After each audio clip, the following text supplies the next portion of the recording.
தமிழக கம்யூனிஸ்ட் இயக்கத்தினுடைய அடையாளம் விடுதலை போராட்ட வீரர் நகைசால் தமிழர் மதிப்பிற்குரிய தோழர் ஆர் நல்லக்கண்ணு அவர்கள் உடல்நலம் பாதிக்கப்பட்டு அரசினர் ராஜீவ்காந்தி மருத்துவமனையில் சிகிச்சை பெற்று வருகிறார்.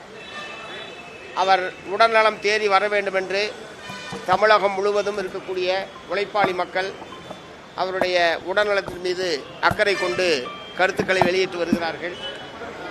அவர் வாழ்நாள் முழுவதும் மக்களுக்காக போராடிய அந்த தலைவர் இப்போது தனக்குத்தானே போராடி கொண்டிருக்கக்கூடிய ஒரு நிலைமையை கடந்த சில நாட்களாக பார்த்து கொண்டிருக்கிறோம். மருத்துவர்கள் மிகுந்த அக்கறை எடுத்து அவருக்கு சிகிச்சை அளித்துக் கொண்டிருக்கிறார்கள். ஆகவே அவர் விரைவில் நலம் பெற்று வருவது என்பது நம் அனைவருடைய எதிர்பார்ப்பு. இந்திய கம்யூனிஸ்ட் கட்சியினுடைய தலைவர்கள் அனைவரும் இங்கே குழுமி இருக்கிறார்கள். ஆகவே அவருடைய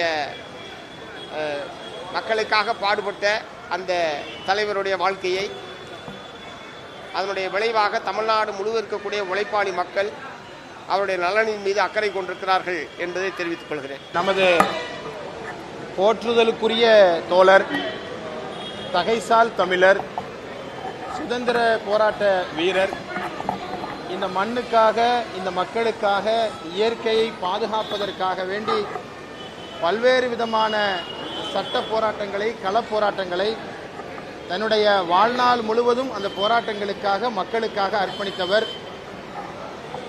ஏறத்தாழ 101 வயதை தொட்டிருக்கிற நமது அன்பு தோழர் நல்லகண்ணு அவர்கள் இப்பொழுது இயற்கையோடு உயிருக்காக போராடி கொண்டிருக்கிறார்.